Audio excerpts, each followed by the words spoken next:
Welcome everybody to Diverse Minds Meetup. We're excited to keep these things going. We're doing them monthly, and for about 90 minutes or whatever we use of that, with different topics covering all various types of diversity. So we're excited to be here today with Taylor Dorward, and I'm going to start off real quick with just a couple of slides about Doug, and then I'll let Taylor get into what I think, again, is one of my favorite topics of the last year. It's something I just didn't know a lot about. I've been involved in lots of diversity activities and support and advocacy, but accessibility was one that I just hadn't really known a lot about. So this last year has been a pretty big learning journey for me. So I'm excited to continue that on. But really quickly, let me just share my screen, and we'll just run through for anybody watching with us. Can you see my screen there? Yep. Perfect. Just want to talk a little bit about what Dynamics User Groups does.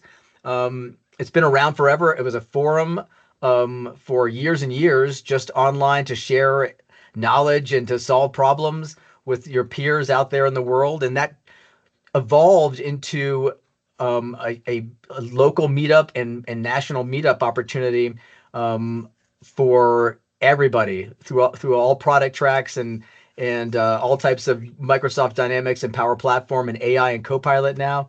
Like I said, we're meeting locally, regionally, and at the national level and globally with some upcoming opportunities in Africa, Copenhagen, and beyond. We've got lots of stuff popping up overseas, which is pretty cool to see. Let me see if I can move this slide. Am I deft enough to do it? Let's see. Nope, I'm not. Let's try it again. There we go. Much better. So just again, quickly, what we have up on our Doug Hub. I mentioned the forums. We've got webinars, conferences, the meetups. If you this is what this is today. There's virtual, local. There's, I think Madison told me there's 16 different meetups this week, which is insane. Team up for those looking to, if you're a sponsor looking to get yourself out there. More conferences. We've broken those out apparently through regionals and regular. So, and then Skill Up has gone away, so I don't want to talk about that. But YouTube, which is where you'll find this recording once we're done. So keep an eye out there. Just a couple of regionals upcoming. If you're watching and you're in any of these areas, keep an eye out. We've got in my home area, the Rocky Mountain Regional coming up on August 21st. Ohio Valley, if you're out that way, August 26th and 27th, so a 2-day affair. And in Texas, September 17th rather. And then next year, looking all the way forward to the Southeast, which I think we had to reschedule last year because of hurricanes and activity. Then, like I mentioned, overseas, we've got two huge regionals coming up in Africa. Both of them are over 350 registrants are already with a waiting list, which is growing. So a lot of great activity there. And Europe is the same, reaching that 300-person level. So really excited at the activity there. Of course, we can pass that. Of course, we've got the big granddaddy of them all, grandmom, grand person, whatever, the main conference. We're going to Vegas next year. So if you're with us in Chicago, you know that we've continued to grow considerably. We had 2,100 people in Chicago looking to breach that 3,000 mark in Vegas, and it should be a great venue and a great opportunity to share. And that is what I've got there. So I appreciate y'all taking a minute to let us get through that. And I'm going to turn it over to Taylor now, who is the main focus today, to talk to us about accessibility and just keep educating us on how we can do better, how we can learn more about it. So again, I appreciate you being here, and I'll let you introduce yourself, Taylor, and get us going. All right. Well, thank you, Bobby. As he said, my name is Taylor Dorward, and I've been doing accessibility in the Microsoft partner space for about 5 or 6 years now. And I've really been enjoying it. It's a huge passion of mine because I myself have cortical blindness, which is blindness caused by damage to the visual cortex in the brain. And so it is a hidden disability. So like when you look at me, you may not be able to tell I have a disability, which can pose its own challenges, which I'm sure a lot of people are familiar with, because around 70 to 80% of disabilities are hidden.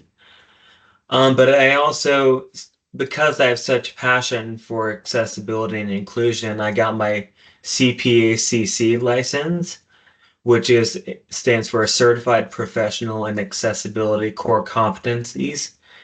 And I've been considering going for my CPWA, which is Certified Professional in Web Accessibility. So I'll have to take another certification to get that accreditation. So we'll see how that goes, but that's a lot more like web development type of stuff. So we'll see if I end up doing it or not, but I'll certainly keep people updated on LinkedIn.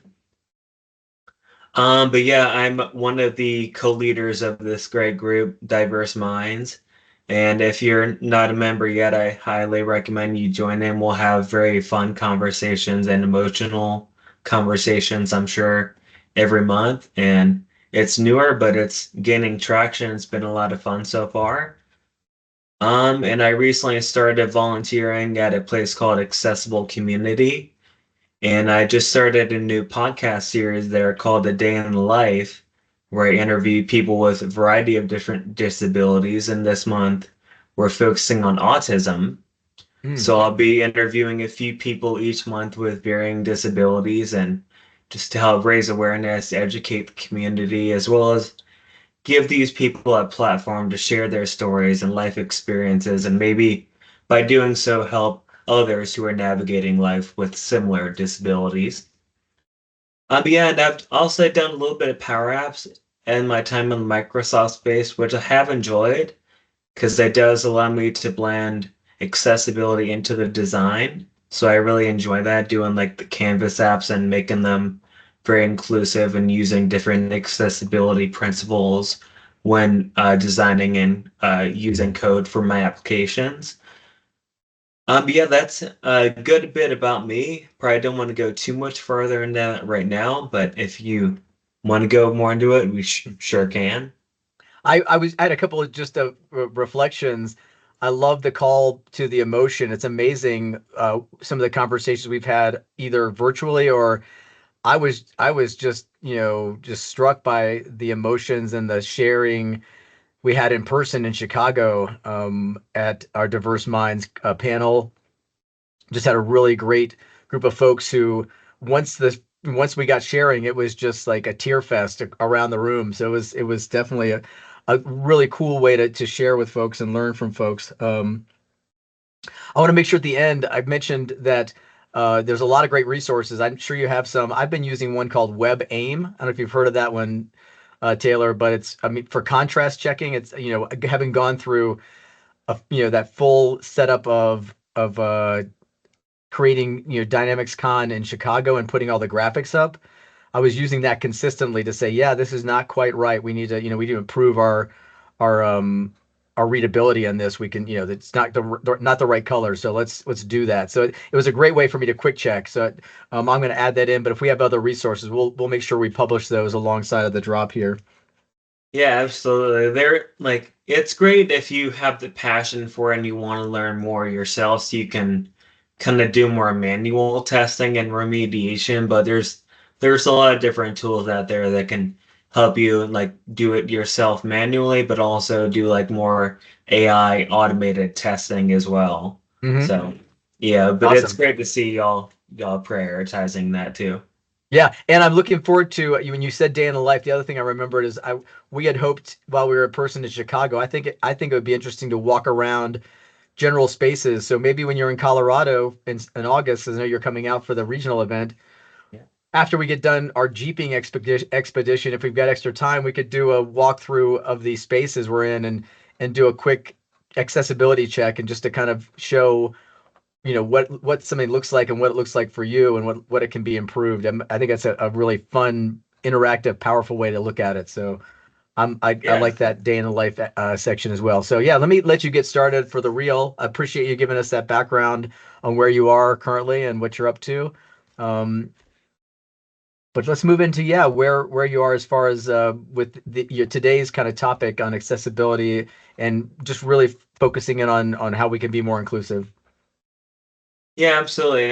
And I it's great if you want to be more inclusive. but sometimes it can be a bit intimidating because accessibility and inclusion is a very broad topic. Hmm. But what's great is you have so many different resources you can utilize. Like a big one is the WCAG. That's a Web Content Accessibility Guidelines. And that is the only internationally recognized standard for accessibility.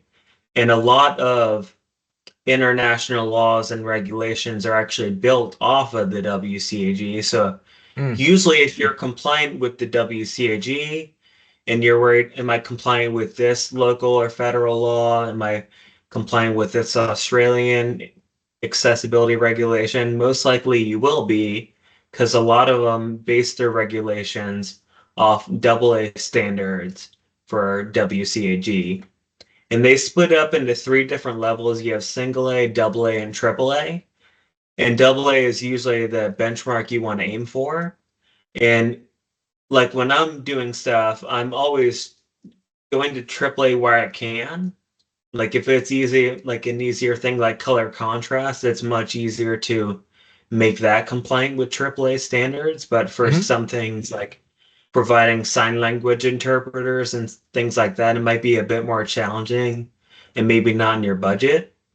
And that's totally fair, but just having that knowledge to know that you can do some AA, but you can go beyond where you're able to. You can work within your means, Hmm. which is very important. And another really cool one I like to refer to is principles of universal design. This is separate from the WCAG, and it was developed in the 90s by an architect, and it was specifically created to apply to physical environments. But over the years, people started to realize it could be repurposed to apply to digital environments as well. And so I'll go through each seven principles real quick. I have a mnemonic I use to remember it. Every flexible, simple tiger provides low space. So Every yeah, flexible, simple tiger provides low space. low space. Awesome. Yeah, so like when I was testing to earn my CPAC certification, like there's a lot of different accessibility principles you have to familiarize yourself with, and also I enjoy knowing all these things and being able to relay them to different audiences, and I want to make sure I remember as much as I can. So whenever I have an opportunity to have a fun little mnemonic like that, I take that opportunity to be a little creative. I love it. But yeah, so the E is equitable use, and then F is flexibility in use. S is simple and intuitive design. T is tolerance for error, which is one of my favorite ones. P is perceptible information. L is low physical effort. And S is size and space for approach. So whenever you first like hear all those principles, you probably can tell that they were designed for talking about physical environments, especially the last two, low physical effort and size and space for approach. Those are the two main principles that more so apply to physical environments only. The other five can very easily be adapted to fit a digital environment as well. Hmm. And so, any of those you'd like to hear more about? I'll let you pick what you think maybe are the top, if you were going to pick two that were like the highest impact, most important to for a person to focus on. Because, like you said, when we were talking a little bit before, getting people on this journey and getting them with us to learn more, can be a challenge. Like anytime you're just introducing some new stuff. So maybe just the most impactful or easiest to digest would be the ones I would focus on. I'll let you choose what you think those are. Yeah, like as I said, T, tolerance for error is my favorite to talk about because it's very important to me for like when I'm filling out a web form or I'm doing something like I'm registering for an event like one of our conferences or whatever, or applying for a job or whatever it may be. I'm dog sitting my uncle's dog, and she just was like, "What's going on over here?" Just finally figured out there was action in the room. I love it. Yeah. But yeah, tolerance for error. I run into this one a lot, and I think a lot more companies should prioritize having this on their websites, especially if they're like filling out if they have forms for people to fill out when visiting their website. So, for example, if you make an error when filling out a form and the form doesn't catch it, then they might be missing out on vital information. And also you might not be getting the services you're hoping to get out of that because it didn't tell you that there was a mistake. But also, like for me, I make a lot of mistakes when I'm filling out a lot of these forms, but it's not always very forgiving. And so it's really nice when it had like so if I submit something and I miss a few vital fields that it didn't tell me I missed, that's going to hurt me later on. So having like warning messages pop up saying, "Hey, just let you know you miss X, Y, and Z," and then providing an easy way for you to go back and fix it can be very helpful. I'm And gonna because I'm gonna stop there because I think this is an actually a really good relational point.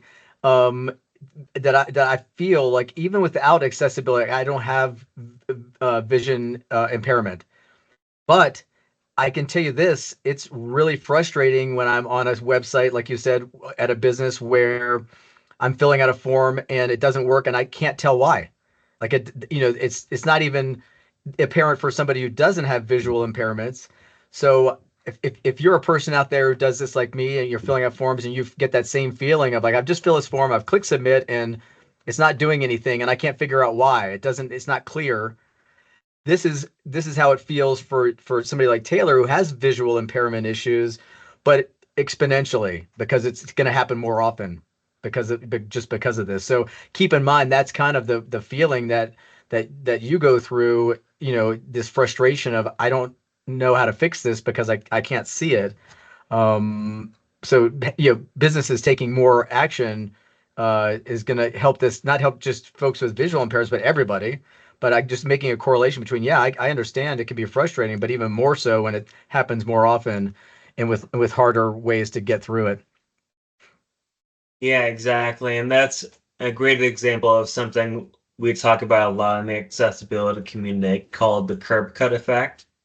And that's these accessibility features that help everyone just as much as people with disabilities. Yep. So if for anyone who doesn't know, a curb cut, like so if you're going into Walmart or any grocery store and you walk up that small ramp that takes you from the parking lot onto the sidewalk, that's a curb cut. It's cut out in the curb. And that was initially designed for people in wheelchairs to be able to get onto the curb a lot easier. And so that's just one example. Like, and if you're pushing a shopping cart, you're never gonna push it right over the edge and just hope for the best. You're gonna find that curb cut If you're a and go rebel, down.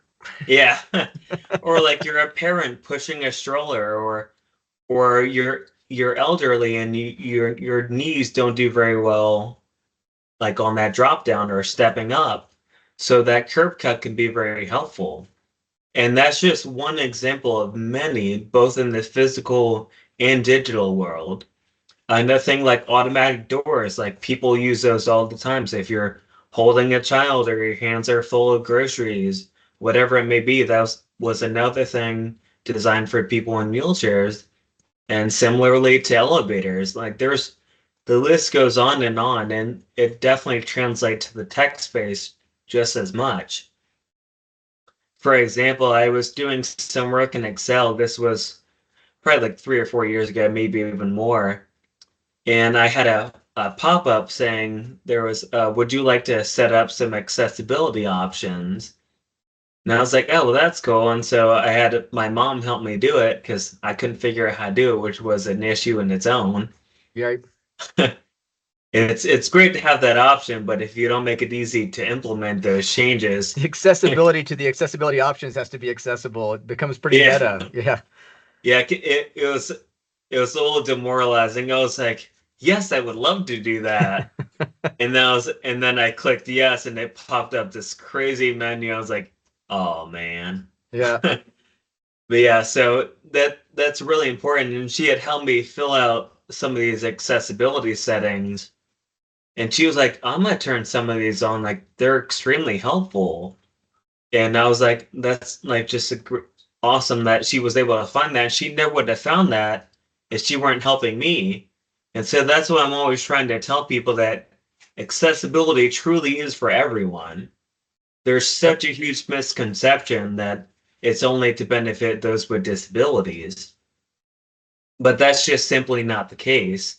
And there's so many different examples of that, and vice versa. There's things that weren't intended to assist in accessibility, but turns out to be great assistance when it comes to that. So a big example is AI. Mm, AI was just for everyone for convenience and because we could. But right. I have found over the years that I think I use AI 30 to 40 times a day, whether it's Siri, Alexa, Microsoft Copilot, ChatGPT, whatever it is. I'm using it all the time to read my messages, craft emails, understand emails if they're like, especially if you're like working across industries, sometimes people use terminology you don't really understand. Yeah. You could ask, hey, what does that mean? But some people don't want to say, hey, I don't know that.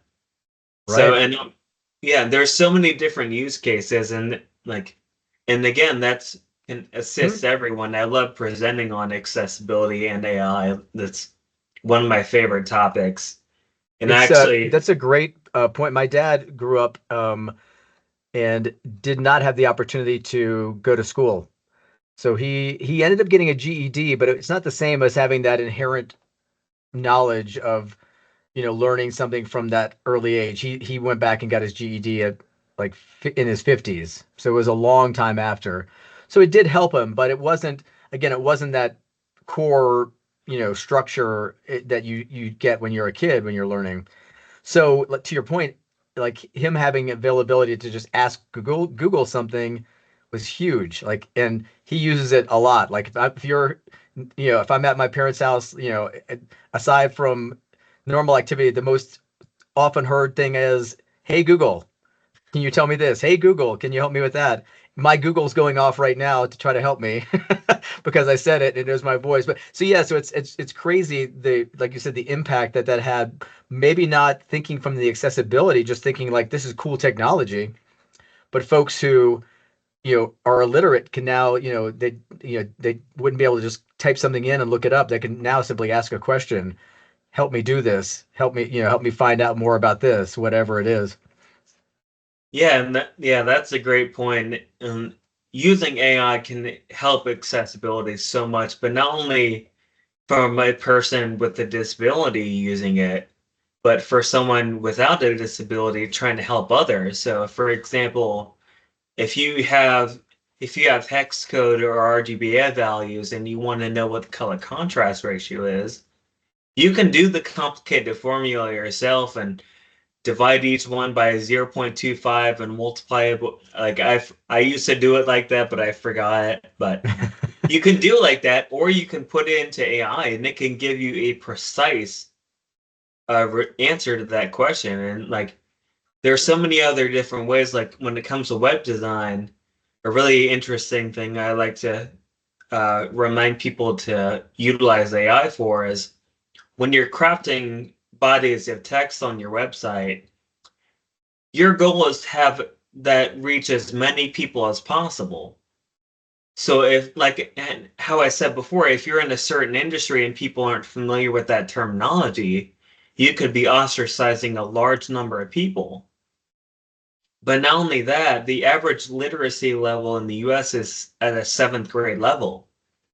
So if you're using very fancy terminology, even if it's not industry specific, but just like if you went through there with the thesaurus, Right. makes me think of Friends, baby kangaroo Tribbiani. My huge aortic pump. Yeah. Yeah, yeah. But yeah, so if you have that, you can feed that those bodies of text in the AI and say, hey, what literacy level is this at? And could you craft a copy of this, but make it at a seventh grade reading level? So doing things like that is making you reach the most widest audience possible. And wouldn't that be every company's goal? Yeah. And so that's some of the topics I talk about when I'm trying to explain to companies why it's so important, because I've been trying to shift the mindset from thinking of accessibility as an expense.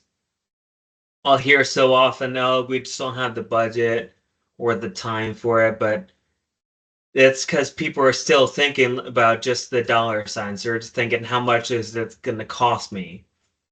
They're not Right. viewing it as that investment where it can bring them more business. It can help retain business, retain employees. And like everyone knows, like most people know that that saves a lot of money right there, retaining employees. So accessibility both internally and externally is very important. So like I could talk about why accessibility is important for so long because there are so many big reasons as to why it's important.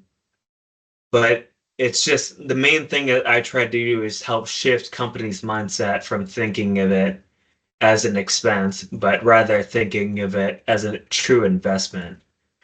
Do you know, are there stats, Taylor, at all to show some of the ROI, or show some of the impact of companies that have, um, made a pledge, made a commitment to being more inclusive to accessibility? Is there anything out there where people you could point to people or off the top of your head? Sorry, well, the screen just bugged out. Are you still there? I am. Yep. Yep. I'm still here. All right. For some reason, my screen bugged out for a second. All right, but yeah, one of the topics I love to talk about when it comes to why it's important is looking at accessibility from a financial perspective. And so that's like you were saying, that return on investment. So just in the US alone, people with disabilities have around $500 billion worth of disposable income. And that's just here in the US. So if you calculate that worldwide, that numbers can easily be over a trillion. And so if you're ignoring accessibility and not even giving it the thought a day, then you're potentially missing out on one of the world's largest demographics, Mm, and that could really be hurting your business. Well, not necessarily hurting it, but you could be missing out on a fantastic financial opportunity, sure. especially right now, because still over 90% of businesses' websites are not compliant with any level of accessibility. And so if you become one of those few companies that's prioritizing it, who do you think these people that are valuing it are going to be going to? Right. Like I know for me personally, I believe I told you a few times before when we had spoke.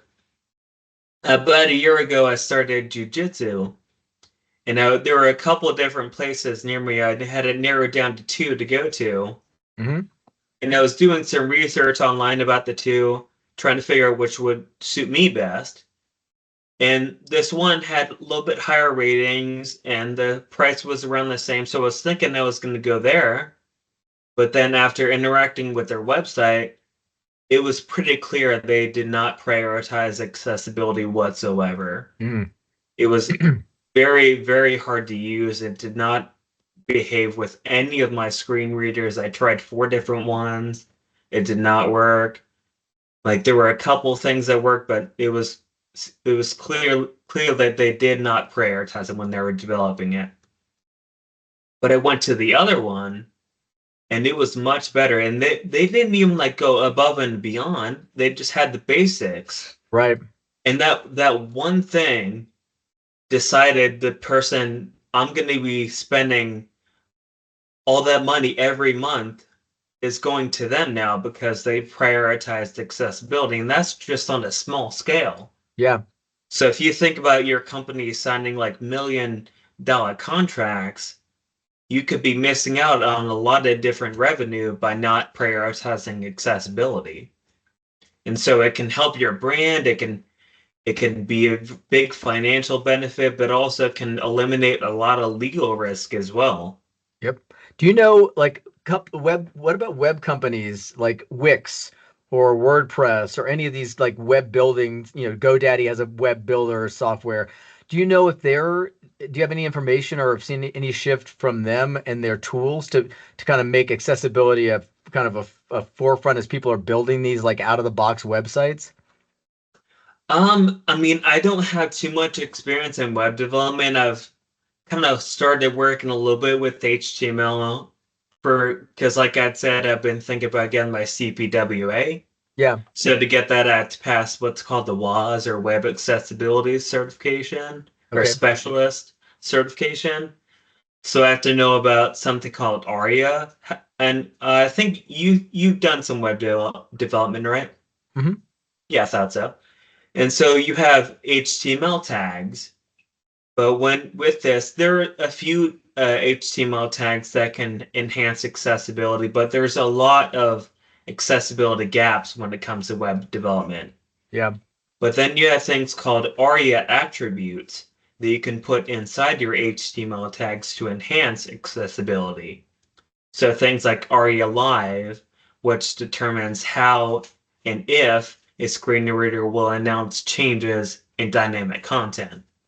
So like if like a dialogue warning pops up, like Hmm. should it alert the user at all? Should it alert them right away? Should it wait till the screen reader is done talking? Right. So there's a lot of different ARIA attributes that can be plugged into HTML to enhance that accessibility. But in terms of these web development tools having like kind of prioritizing that a bit more, I'm not entirely sure. Yeah. It would shock me if they weren't. And even if they're not making it easy to do it like more so by default, I'm sure they're having more accessibility checker type stuff, similar to how Microsoft does it.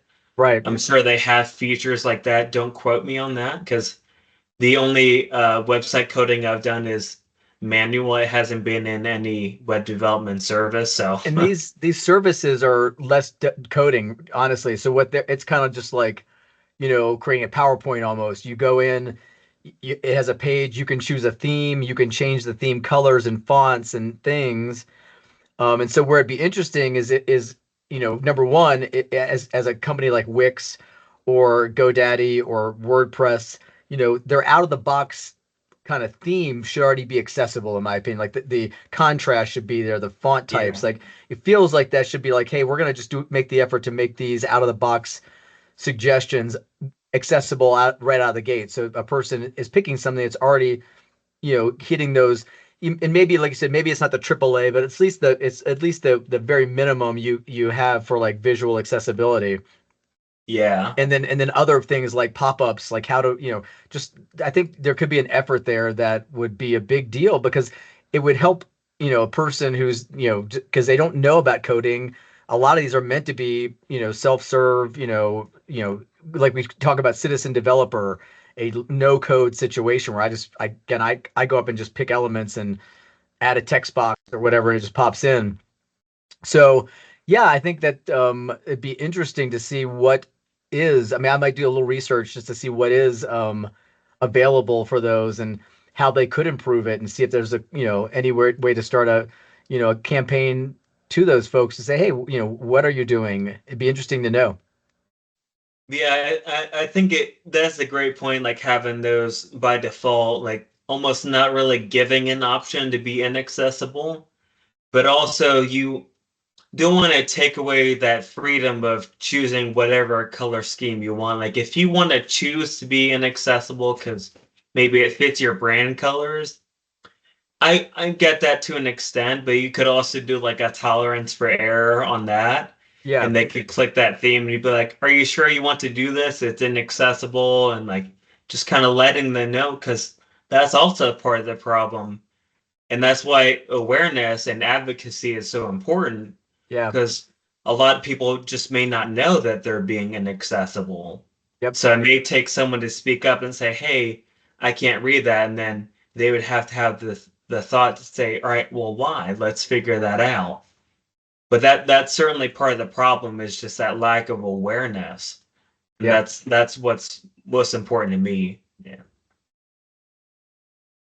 What else, just in the kind of, because this is, a broad conversation around what people can do to be more inclusive. Is there any other, you know, high level area that would be, again, an easy access? Because I think, again, to reiterate what we talked about at the top of the hour, was how do we get more people just to start paying attention, even a little bit, to being accessible and making it a part of your everyday life.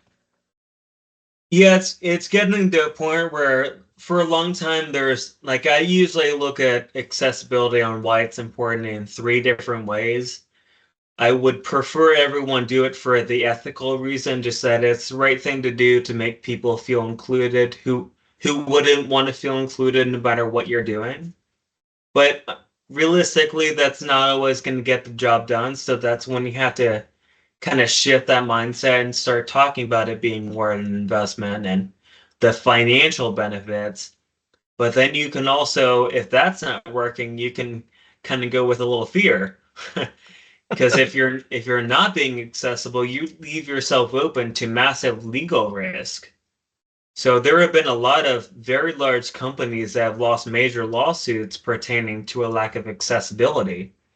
So, for example, I'm sure everyone has used Netflix, and you always have the option to turn captions on. That wasn't always there. But Netflix lost a lawsuit with the American Deaf Foundation, and now if you go on there, every piece of content has those captions because of that lawsuit. And unfortunately, a lot of accessibility advances have come from lawsuits. Right, and that's exponential. So, I mean, Interesting. there's not many streaming platforms that don't have the ability to turn closed caption on and off. Yeah, and it kind of, it's kind of like teaching the rest of the industry, hey, if you're not compliant, this is what can happen. Yeah. And like, and also like Target, they lost a $6 million lawsuit because of lack of accessibility on their website. Also, companies like Domino's, I believe Trader Joe was one, Bank of America, and some airlines. There's been dozens of companies who have lost loads of money in business by having a lack of accessibility. And part of that might have just been lack of awareness, and they were like, oh, our mistake, we didn't know, and then they fix it. Mm-hmm. But then there are just some situations where they're a bit more stubborn with it. But that's why accessibility legislation is so important. It's not the sexiest topic to talk about, but it is very important to think about when you're trying to convince people and like raise the awareness on why it's so important. And actually, on Saturday, on June 28th, the European Accessibility Act is going into effect. And especially in the accessibility community, it's like a massive thing. Like on a lot of the company websites, they have like a countdown on their homepage, and it's been there for like months. Oh, It's wow. a very big thing. And what's very interesting, and what I've also been trying to raise awareness for, is that this doesn't just apply to EU companies. So if you do business in the EU, you still have to be compliant. So even though it's an EU law, it essentially affects the entire world. Hmm. And if you're a company doing a lot of business in the EU and you're not compliant by that deadline, you could run risk to pay fines or even get locked out of that market. And that, again, a giant legal and financial risk by not being accessible. That's awesome. I mean, I love that Yeah, they're doing that. I had no idea about the laws that were going in place in the EU. That's great. yeah, it's very exciting, and like a lot of people will say like, oh, that's just another thing we have to learn. But again, it's based on AA standards. So if you familiarize yourself with those, and you don't need to be an expert, and this is another situation where you could utilize AI and Mm-hmm. say, hey, I'm updating our company's website. What are AA standards that I need to be compliant with?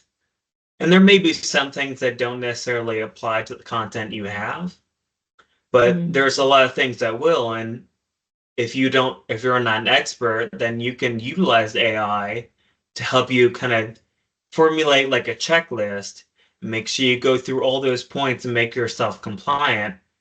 And by doing that, like I said, you're doing the right thing for one, but you're eliminating that legal risk and potentially opening yourself up to a massive client base. So there's so many benefits of being accessible, but it feels like you need to make it a law for people to start saying, okay, we should start doing this, Yeah. which Yeah. is unfortunate, but it's just how it goes. And that's why we have curb cuts now and elevators and all these Mhm. other accessibility features, both in the real world and in the digital one as well. Yeah. I feel like a good way too is honestly, I think a lot of companies have started a group like this where you talk about diversity and you talk about accessibility. And I think that helps a lot just open up people's minds and world as to some of the struggles that other people go through on a daily basis.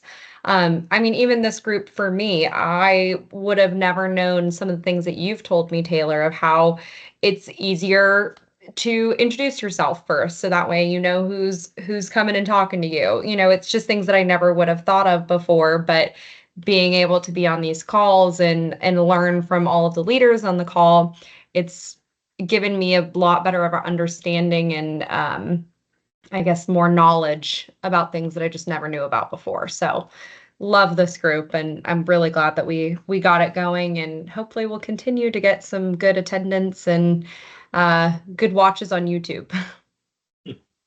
Well, thank you, Mass, and I'm glad you're enjoying it, and I'm glad I can help spread the awareness and educate others. And what you're talking about is actually one of my favorite topics for accessibility. It's called disability etiquette, and it's a very exciting topic to talk about. And I actually spoke with Rachel Prophet yesterday about this. It's actually can be kind of controversial, but it's talking about using person first versus identity first language. Mm-hmm. And so, for anyone who doesn't know what that means, is so, for example, I have blindness. So, you could refer to me as Taylor the blind guy, or Taylor has blindness, or Taylor is a person with blindness. Mhm. Mm-hmm. So, some people prefer person first language. Like, for a long time, I have preferred person first language because I feel like when people would say like blind guy or Taylor's blind, and like I feel like that was what they were using to define me. Mm. Mm-hmm. And Yeah. there's a lot more to me than my disability. Mm-hmm. Like I have a lot of what I think are very cool interests, and I'm a very good person. I'm Mm-hmm. close with my family and friends, but I always felt like when people would label me as a blind guy, like it was like that was becoming my identity. Yeah. And I didn't really care for that. And also, when I first started learning more and more about this topic, actually through Microsoft's training, I had learned about using person first language. So for a long time, since I heard it from that reputable source, and it was what I always believed, for a long time, that's basically all I used. Mm-hmm. And if I ever did use identity first language, I felt bad. Mm-hmm. But I've come to learn that some people prefer the identity first language. And so it's actually more inclusive to use kind of a blend of both.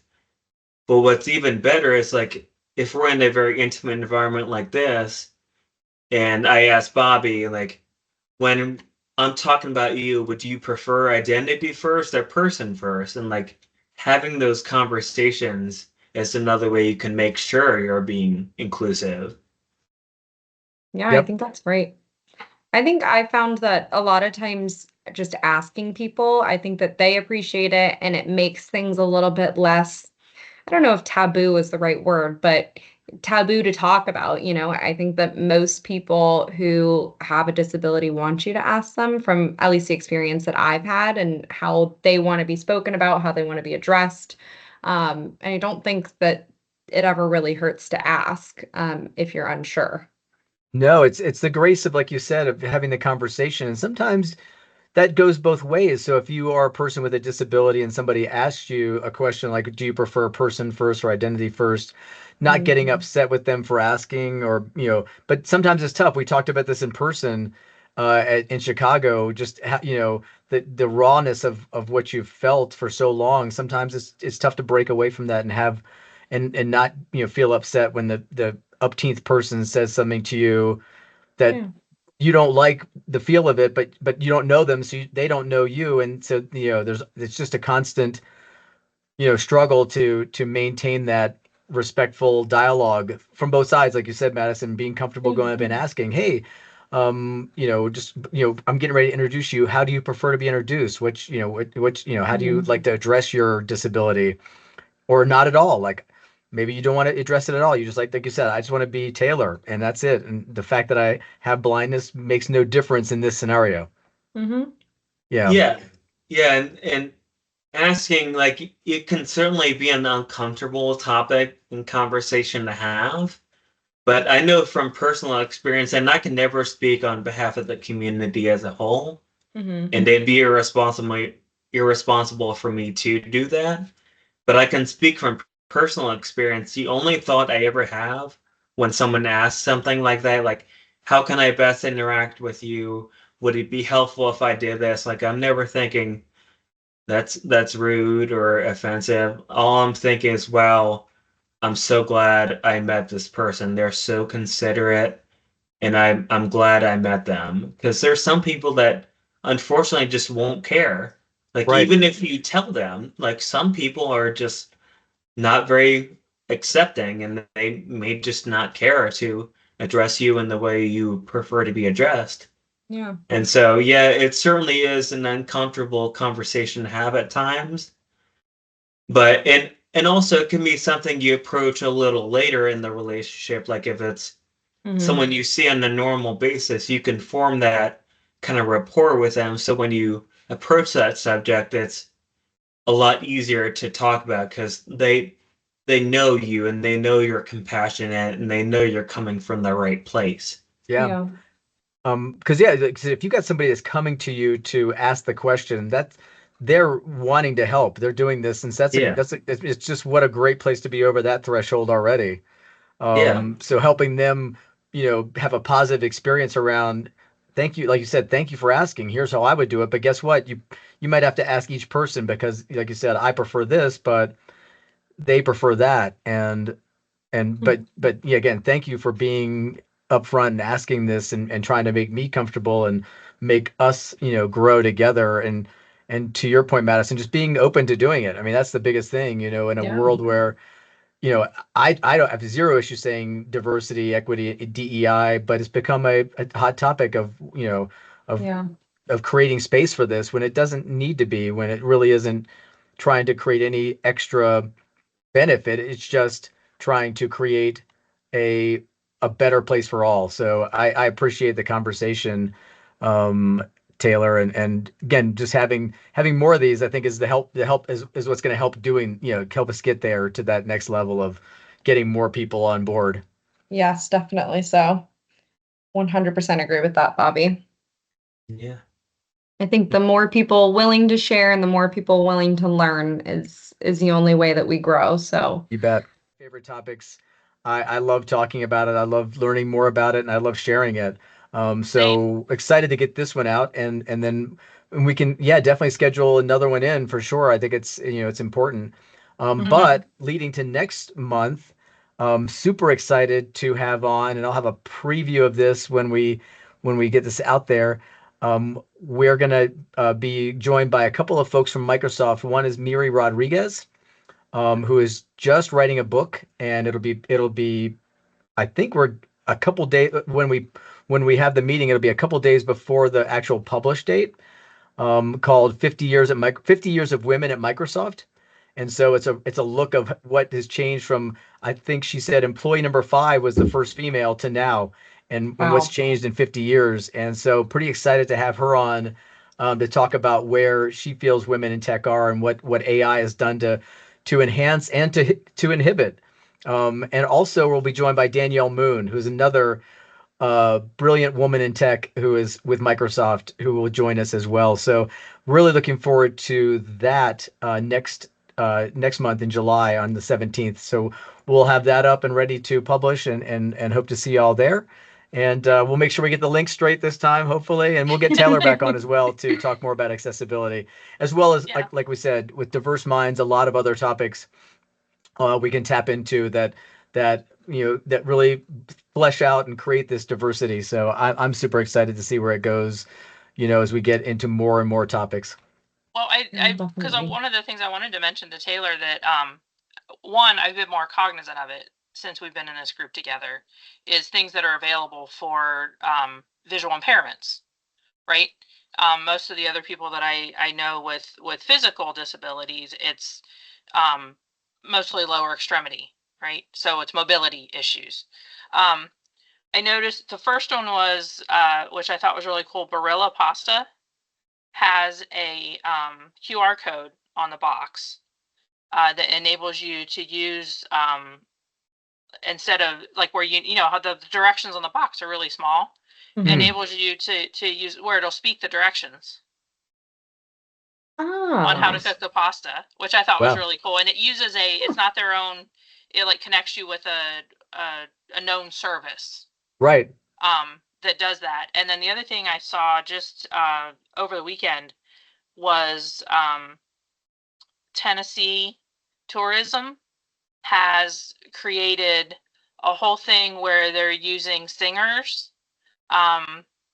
for the alt text on images on their tourism site. So That's instead awesome. of, this is a picture of someone with a walking stick in front of a waterfall. It gives you a more descriptive, and it was specifically a initiative to improve the experience of those with visual impairments. Yeah. Using their website. So I haven't checked it out yet, but I've got a note here on my desk to do so because I want to see what it's like. Yeah, those are great examples two really cool things. Yeah, great examples of companies making an effort to further inclusion. I love it. I'm looking this up right now. That's so awesome. Yeah, and for when we do another episode on this, I think it'd be great to talk a lot more about the disability etiquette side of it. Because I feel like that'd be something, because that requires no prior accessibility knowledge or coding knowledge or technical knowledge. It's just creating a more inclusive world, like physical, like workplace and even out in public. So I think that'd be fun to talk about. Yeah, it's a great topic. I'll put that down as a note because I think that's again one that we can immediately employ right away, and it's probably the next kind of hurdle for most folks to get past, just being comfortable and knowing what to say and when to say it. I think a lot of people just don't know how to, like we talked about a minute ago, don't know how to approach it. And so finding those comfort lanes to even start that approach, to feel like I kind of know what to do now. So when I see somebody or I'm in a situation, I have at least some foundation to work off of. I just found the link for the Tennessee Music Row. It has a video on what they're doing. So awesome. We'll put that out when you put this in YouTube. I'll put a couple of links in that description and we post it on social, because I love the Barilla too. I mean, anything a company's doing to, again, create some inclusion. It may not be perfect, but it's a step forward. It serves a different part of the community, and that's kind of where we need to be. If you think about it, on the Barilla one, there are still people out there functioning on a daily basis that don't know how to read. I was telling Bobby earlier in the call, like utilizing AI to help you like designing your website, because the average literacy level in the US is 7th grade level. So if you're using like a thesaurus or using fancier language when you're writing important information, you might be ostracizing people who don't really know that language. Yeah, definitely. I've done that before. Ask. I've written something and then ask AI to rewrite it for a specific audience. And using a grade level is a great way to do that. Yep. Yeah. Great idea. I'm going to start using that. Yeah, that's what I was telling Bobby. AI and accessibility is probably my favorite topic. Mm-hmm. Oh, There's yeah, so many cool things you can do. That should be a whole session in itself. How to use AI to help with accessibility and make that a session topic for one of your meetups. Yeah, I presented that in Chicago. You did? I couldn't make it. I forget what I had. I had a conflict, and I couldn't. Yeah, it was fun. Those sessions are always fun. I feel like I kind of trick people because they think they're like, "Ooh, AI." AI. They're like, Right? "Gotcha." We're gonna talk Funny. about DI. Yeah. Yeah. And I'm like, DEAI. lock the doors. Yeah. You're here now. Yeah. That's funny. Yeah, that would be a great idea to do your session from DynamicsCon and kind of reuse that session for one of our local meetups on accessibility. I love that idea. Yeah, that'd be cool. I forget what I'm presenting at the Rocky Mountain meetup.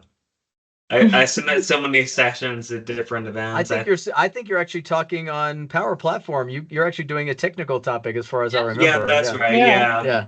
Yeah, Kristen asked me if I could do a power up session. That's right. I think you're doing a power up session. You bet. Yeah. Oh, nice. Yeah, that'll be fun. Yep. Love Denver, so I'm excited. Yeah, I'm me looking too. forward to it. It'll be fun. I think I'm there in person as well. So I think you said Awesome. you were. Yeah. Yep. yeah, I'm pretty sure. I gotta check my calendar, but we have so many regionals. I forget which ones I'm going to. I'll definitely be here. I think we have an open seat in Kristen's Jeep. That's right. Kristen's going four-wheeling on the night before Madison. So if you're in early enough and you're up for a four-wheeling adventure, Kristen's going to take us, somewhere on a mountain up and down in her Jeep. Yeah, actually, I'm going to sign up for that right now before I forget to do it. I'll be there. Well, you guys have fun. Think about me. Yep.